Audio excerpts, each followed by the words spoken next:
Shadow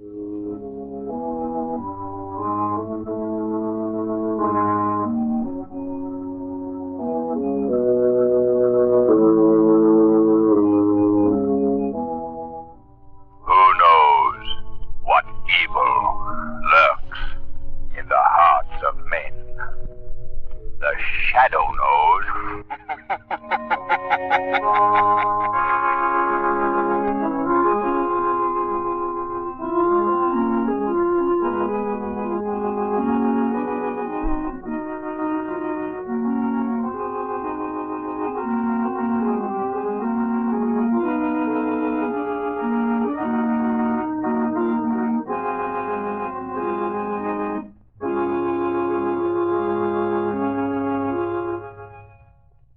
Before the curtain rises on this latest episode of The Shadow,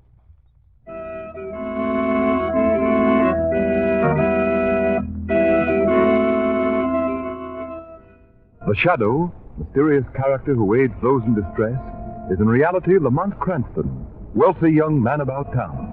Cranston's friend and companion, the lovely Margot Lane, is the only person who knows to whom the unseen voice belongs. Today's story, Murder by Rescue.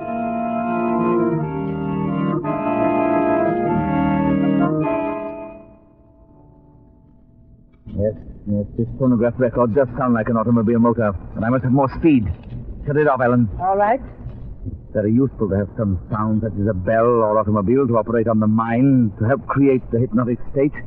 Claude, would you take my advice? My dear wife, who is the expert scientist in this family?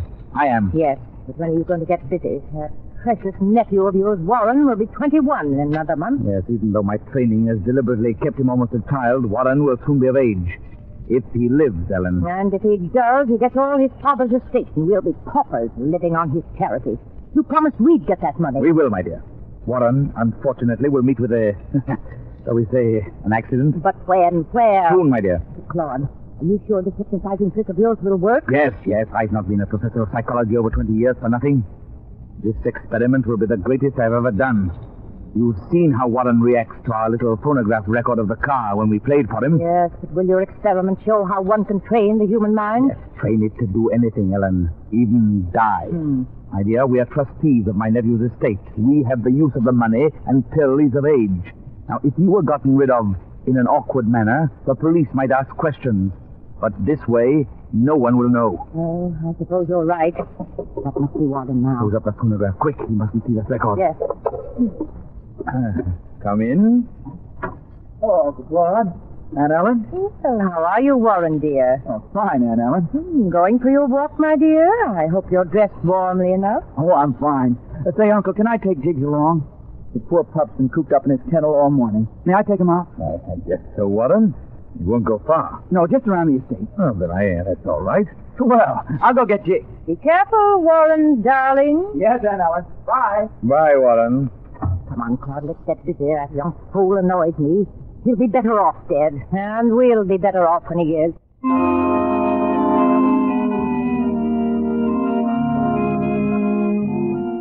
Oh, Lamont, this air is wonderful. It's so good to get away from the city and out in the open air. Yes, isn't it, Margot?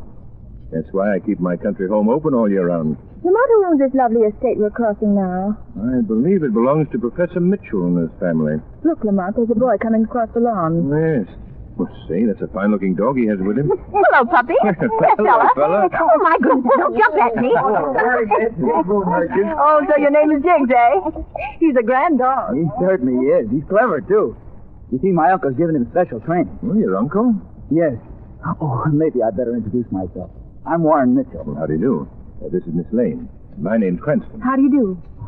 How do you do? How do you do? Oh, I beg your pardon. That's all right. I didn't realize you were holding something when I started to shake hands with you. Well, it's just a picture. A miniature of my mother when she was a little girl. Oh, how lovely. She has beautiful red hair. Yes, she did. She's dead now. Oh, I'm sorry. I always keep the miniature with me so I can take it out and look at her. I understand. I'm afraid we're on your property. Oh, that's all right. Anyway, it isn't mine. At least not for another month. You see, my uncle, Professor Claude Mitchell, he handles my estate. Oh, I see. And next month? Then I'll be 21 and I'll control my own affairs.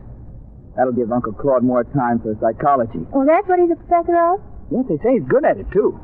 Oh, you'd like to see something he taught Jiggs? Why, yes. All right, look. First I ring this little bell. Why, you barked when you ring it. So you were trying to speak. All right, boy, here's your candy. Oh, I see. Every time he hears the bell, he knows that he's going to get candy. And he barks till he gets it. Does it work every time? Oh, yes, watch. Here you are, Jiggs. Candy coming up. Well, your uncle should be congratulated on a successful experiment. Warren? Oh, here's Uncle Claude now. Warren, what are you doing with that bell? Why, I was just playing with Jiggs, Uncle. You have Jiggs very well conditioned, Professor. Condition? What do you know about conditioning? Well, I'm not an authority like yourself, Professor, but I know that when you train an animal to react to sound the way Jiggs reacts to the bell, it's called conditioning. Oh. Could you do something like that with human beings, Professor? Why, one doesn't experiment with humans. Come, Warren, we'd better get back to the house. All right, Uncle. Good day, sir. Good day. Madam. Good day. Goodbye, Mr. Cranston. Goodbye. Wayne. Goodbye. Sometime. Come on, Dick. Here, Dick. Yes, young man. I think you will see me again. Why, Lamont, what is it? Oh, nothing, Margot. Just a feeling. A feeling that Professor Mitchell, in spite of his words, might not stop at experimenting with people's lives.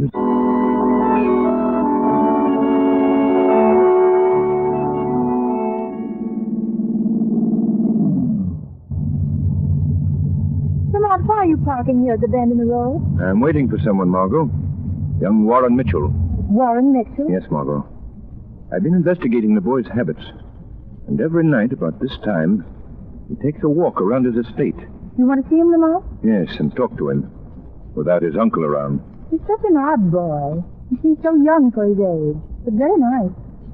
Look, Lamont, there's someone coming now, walking along the side of the road. There might be Warren. I'll sound my horn. Hello there. It is Warren Mitchell. Yes. It's Lamont Cranston, Warren. Oh, hello, Mr. Cranston. I'm Miss Lane. Hop in, Warren. We'll give you a lift home. Get in front with us, Warren. There's room enough. All right, thank you. Yes. You drive, Warren? Well, I used to, Miss Lane, but... But what, Warren?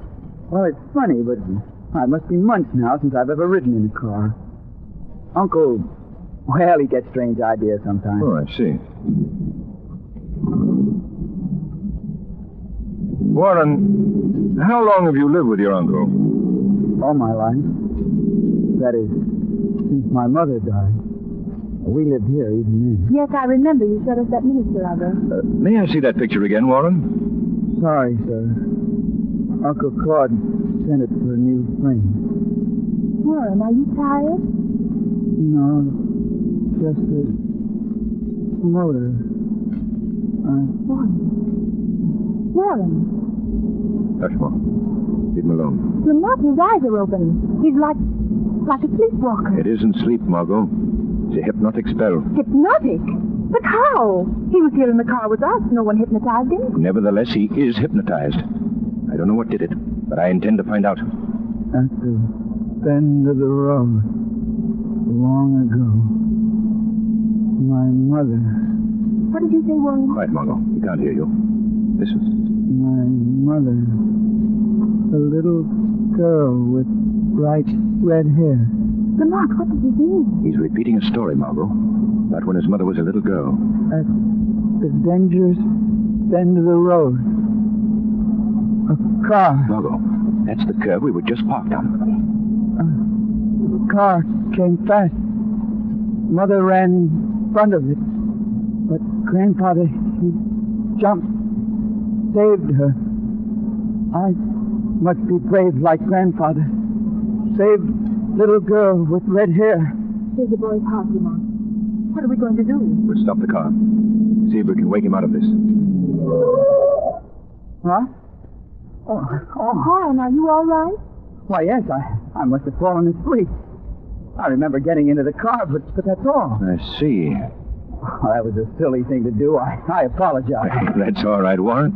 Good night. Good night, and thanks for the lift. No, don't mention it. Good night, Miss Lane. Good night. Lamont, what a strange boy. It isn't Warren's fault, Margot. Can't you see it? He was hypnotized by the car motor. By the motor? Yes. That's why he came right out of it when I turned off the engine. Somebody has trained Warren to react like that to the sound of a car. Trained him? Yes, Margot. The way Professor Mitchell trained the dog Jiggs to react to the sound of a bell. Margot, there's some reason for hypnotizing Warren like this. A reason that may interest the Shadow.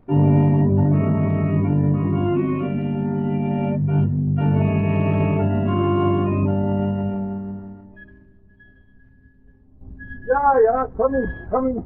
Just a minute, please. Oh, it is you, Professor. Yes. Come in, Professor Mitchell. Are you alone? I am alone, always here, Professor. Nobody wants to buy dolls from Otto anymore. I make many dolls. Little ones, big ones, some as big as a man. Like that one in the corner. I cannot sell them. Do not fear. There's no one about here, Professor. The car followed me from my estates, at least. I think it was following me, but I got rid of it. What's that? It's the doorbell. Don't answer it. Oh, but I must care, Professor. It perhaps is another customer. Step in the back of the shop, please. Hurry up, Otto. Yeah. What is it? No one here? Boy, trick. Go away, boy, wherever you are. If I catch you, I tell your parents. Who was it, Otto? Just boys playing jokes. Always to ring my bell. This one, he runs fast. I didn't see him. Yes, where's the bell? The doll. Right here, under the counter. You see, it's not quite finished. You promised I would have it tonight. Oh, you will, Herr Professor. Later, I will bring it out of your house. Let me see it. Here, under the light. Yeah. Is it not just like the picture of the little girl? Well, it's close enough. Same color red hair. Well, I hope your little girl likes the doll. My little girl? This doll is for a boy. A boy who has grown too big. What did you say? Just make sure I get it tonight. Another word to anyone. Oh, no, Herr Professor. Not one word. I'll pay you when you bring the doll. Herr Professor. Herr Barbarian. Quite right, Otto. Himmel, now come on. Who spoke? Where are you? I can't see anyone. You cannot see me because my mind wills that you do not. I am in the shadows, Otto. What's wrong? Listen to me. You copied this doll from a picture, didn't you? A miniature. Didn't you? Yeah, but I meant no harm. A picture of a little girl with bright red hair. Yeah, the professor, he ordered it special. Why, Otto? Why? I don't know. And tonight you deliver it? Yeah. Very well, Otto. Deliver it. In that way, we may be able to discover just what Professor Mitchell is going to use it for. The professor has been very clever. And I have an idea that he's planning a ghastly crime. But he did not figure on the shadow.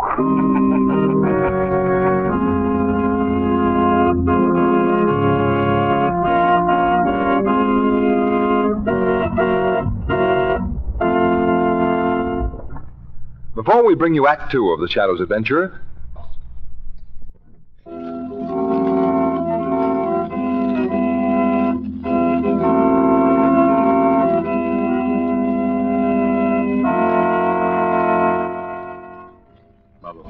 Don't step into the moonlight. Are you afraid Professor Mitchell may be watching from his window, Lamont?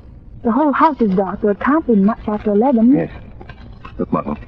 That first floor window is where young Warren sleeps. I'm going in to speak to the boy. Find out what's going on here. But you're not supposed to Professor catches you sneaking into his house. He won't see the shadow, Margot. Warren will probably be asleep. If he is, I'll imitate the professor to learn what's happening. Imitate the professor? Why not? Warren's uncle has victimized him by hypnotism created by the use of a phonograph record. The basis of the shadow secret is also hypnotism. You wait here, Margot. I think the shadow can beat Professor Mitchell at his own game.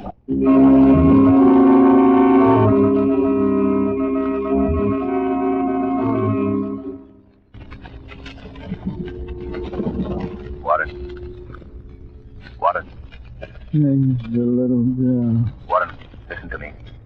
Listen. You must do as I say. There's a little girl. Warren, listen to me. Do exactly as I say. Warren, I want to save you. There's a little girl. It's no use. Mind is completely controlled by Professor Mitchell. This tragic experiment must run its course. Lord, I know I heard a voice. Quiet, Ellen. Warren must have been talking in his sleep. He's in a hypnotic sleep right now. Put on the phonograph record. I want to rehearse the accident again. The accident which will make us wealthy. Don't start the record until I signal to you. All right. Now, Warren, Warren, listen to me. Listen to me. When the clock strikes 12, you will dress and go to the bend in the road where your grandfather saved your mother when she was a little girl. A car comes down the road. A little girl with red hair, your mother, suddenly runs out in front of the moving car. Then you jump to save the little girl with bright red hair.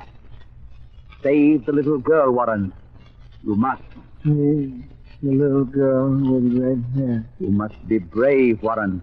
At the bend of the road. The bend of the road. Save the little girl. There is a car coming.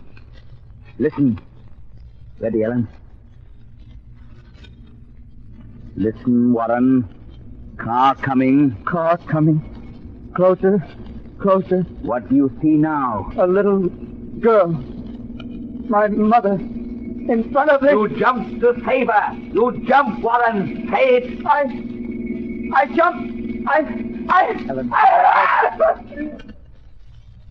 What? What is it? What happened? Nothing, Warren. Nothing. You were having a nightmare. It was just a dream, Warren. You must go back to sleep. To sleep at once. To sleep. To sleep.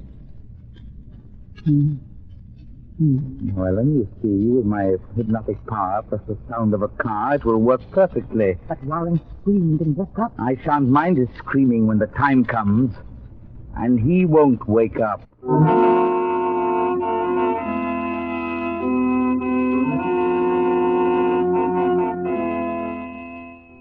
The map is bend in the road. What are we doing here? I'll tell you, Margot. I couldn't wake Warren from his hypnotic spell. So the professor's experiment must run its course. But Lamont is a professor and his wife are planning to make away with that young boy. We should do something. Listen, Margot. I overheard the professor's plans in Warren Mitchell's room. But we must wait. We must break this hold the professor has on him once and for all. There's a car coming. There's very little traffic here, so late. They're coming very fast. Margot, stay here! Oh, Stay here! that child, the car hit her. Oh, Lamont, they didn't stop. Yes. Interesting, wasn't it? Lamont, how can you? That child is lying by the roadside. Hers are dead. Now help me find her. Look closely, Margot. Well, you see any red-haired child there? Why, no. What became of her? Don't be alarmed, Margot. The car carried the child away. Oh, I don't understand. Tell me, Margot. What did the child look like? A little girl with red hair. In an old-fashioned dress.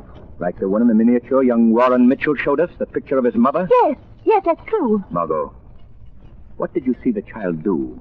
Why, just as the car reached us, she came out of the darkness and ran in front of it. And if you'd been alone, you would have plunged in front of the car to save her, wouldn't you? Oh, yes, Lamont, I tried to, but you stopped me. And you would have died, trying to save a red-headed doll. A doll? Precisely, Margot. A doll made to look like the child Warren Mitchell had always heard about. Just as the car reached this bend in the road, the doll swung in front of the car like a child running across the road. But I don't understand. The doll is hung like a puppet from a rod fastened to the top of the car. The professor's wife pulled a rope attached to the rod, and the doll swung in front of the car. Then this was a trick to kill young Mitchell? Of course. Young Warren walks here often. So when he's found dead here tomorrow morning, they'll blame a hit-and-run driver. Oh. And Professor Mitchell and his wife will be rich. Oh, thank heaven the plot failed. Warren isn't safe yet, Margot. What do you mean? What we saw was just a rehearsal. That car will return. We'll pass this spot again when the professor is sure that Warren is here. You mean Warren is coming here? Yes, Margot. He'll rise from bed in a hypnotic state, dress, and start for a walk just as the clock strikes midnight. Listen, it's midnight now.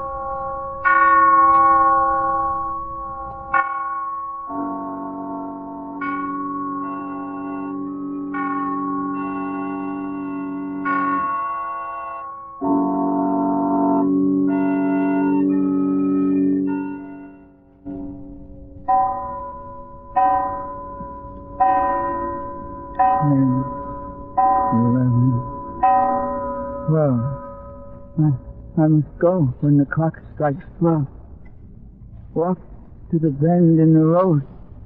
The bend where grandfather saved mother. I must go. I must be as brave as grandfather. The little girl. The little red-haired girl. At the bend of the road. The car will come. Be brave.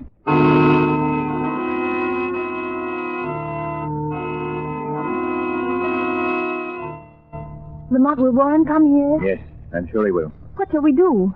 Keep the boys from leaping in front of the car as I tried to do? No, Margot. We must let Warren see the doll and try to rescue it. I would have kept Warren from coming, but this is the only way Warren can break the spell that Uncle has cast on him. Here, take these. What are they, handcuffs? Not exactly. They're made to fit around a man's ankles. When Warren comes here in a hypnotic state, you must slip these on him. But Lamont, that'll waken him. None of you careful. Remember, he's in a trance. When he sees what he thinks is a red-haired child about to be killed, he'll try to leap. But with his ankles bound, he can't move. I might fumble. Can't you put them on? No, Margot, I've got work to do myself. Look here. A dummy. Exactly like a man. Where did it come from? As soon as I learned the professor's exact plan, I drove down to the doll maker and got it from him. The shadow will throw it in front of the moving car. Professor Mitchell will think it's Warren's body. I hope your plan works, Lamont. The time's short. Get back, Margot, into the darkness. Warren's coming. Listen. Stand in the road and wait. Wait for the car. The car. Now, Margot, put the anklets on him. The red-haired child. I never noticed when I set the anklets on. Good. Your work is done. Now hide. I'll speak to them as the shadow. The car. The car is coming. Coming nearer. Nearer. Be brave. Save the child. Look out! What? What happened? I tried to jump, but I fell. What's this chain on my ankle? Quiet, Warren. Silence and watch. Who are you? Silence.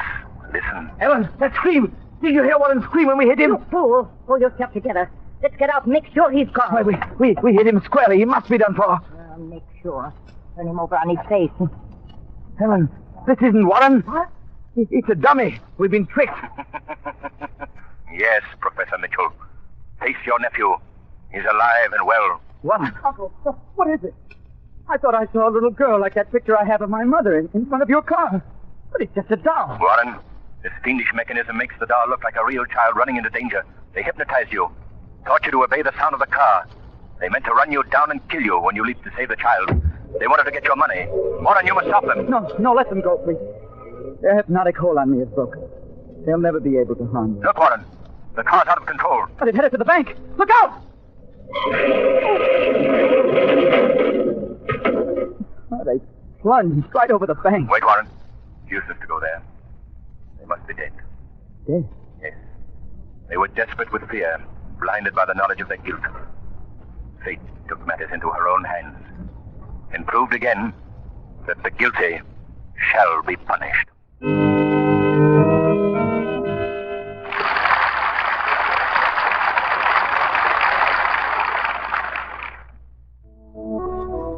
Today's program is based on a story copyrighted by the Shadow magazine. All the characters and all the places named are fictitious. Any similarity to persons living or dead is purely coincidental.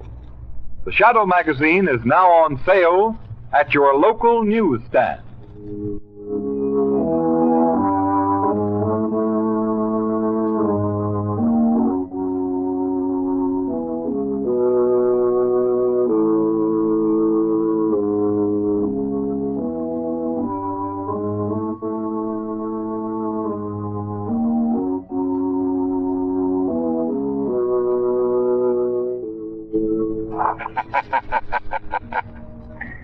Let no man tempt you into crime.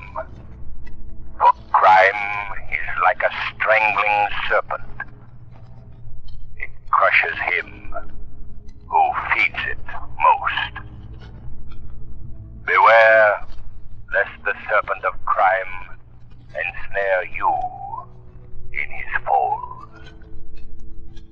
Remember, crime does not pay.